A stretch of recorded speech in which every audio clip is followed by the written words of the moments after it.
No Arduino, como ele se apresenta aqui, você vê que ele tem um monte de pinos digitais. Essa carreira aqui, ó, desse lado aqui, apesar de ser furo, de ser um furo que tem ali, para você encaixar um jumper, a gente vai ter um pino.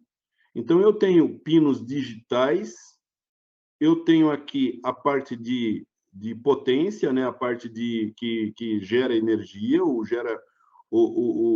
Tanto ele recebe algumas coisas, mas ele manda energia para cá. Você alimenta, como também você alimenta outros componentes com a energia que está aqui.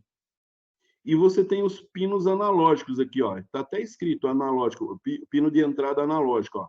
Então você tem do A0 até o A5, são 6 pinos, porque está contando o A0, né? 6 pinos de entrada analógica.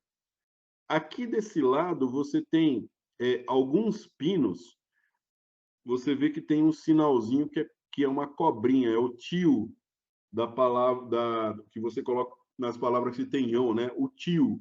Esse que tem tio são pinos que são PWM, ó. Então, por exemplo, o 2 não é, o 4 não é, o 7 não é, o 8 não é, o 12 e o 13 não são.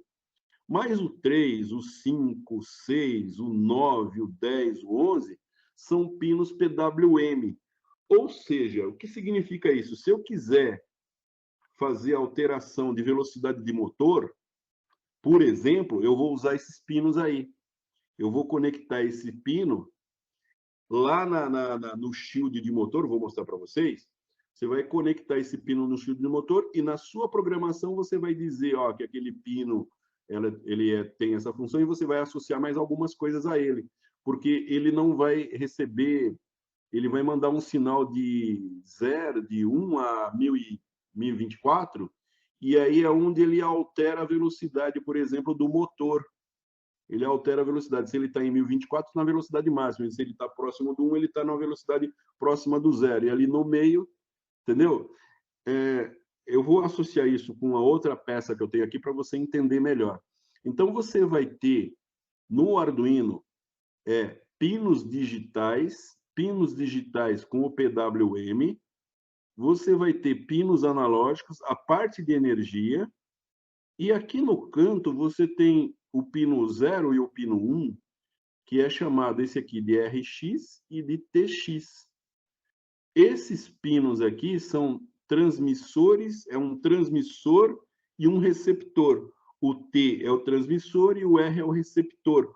Ou seja, esses dois pinos aí, eles servem ou para mim acoplar um outro Arduino nesse Arduino, ou então para mim colocar outro equipamento, né, que nem, por exemplo, um Bluetooth e uma plaquinha dessa aqui, ó, 826601, por exemplo, eu vou colocar o RX ligado com o RX dessa peça e o TX ligado com o TX.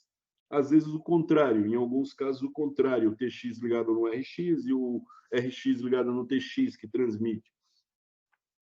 E assim eu faço a comunicação desse equipamento, que é um equipamento.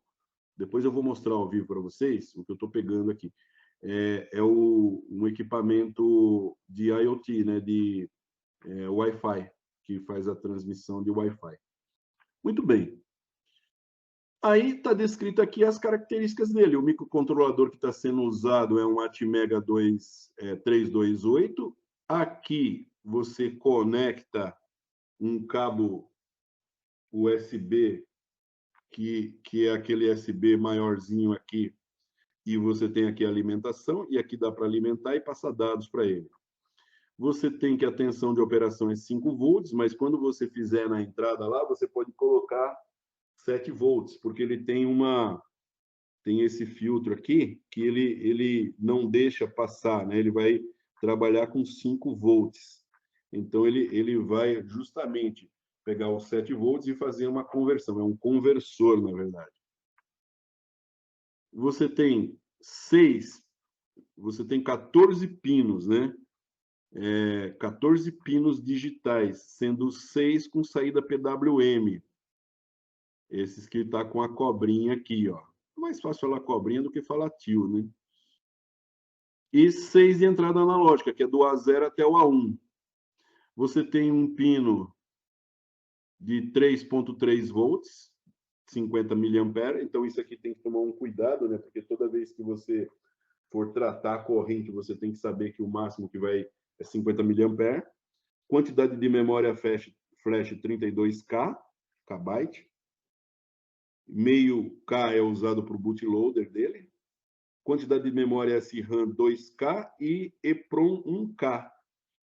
E velocidade de clock, que é a velocidade de clock é justamente devido a esse cristal aqui. Se você olhar nele, olha, ele está escrito lá 16.000. Olha só, 16.000, 16 MHz. 16 MHz. Você vê que no cristal está escrito isso aqui. Bom, aí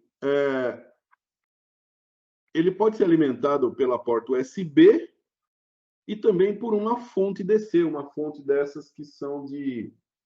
Essas fontes que são de 5 volts ou 6 ou 9 volts, né? Aqui, ó, eu tenho também um detalhe aqui, ó. Aqui, se você olhar direitinho aqui, ó, você tem um GND aqui, ó, e você tem um VIN. Você pode alimentar ele por aqui também, tá? Entra de 6 a 12, se eu não estiver enganado, 12 volts aqui. Tá? É por onde eu alimentei o Arduino Nano para o carrinho que nós estamos montando. Deixa eu ver se ele fala aqui. Não, ele não está falando aqui que você pode alimentar por ali também. Ah, tá. Está falando sim, ó. Pode ser alimentada diretamente no conector de fonte ou nos pinos VIN e GND.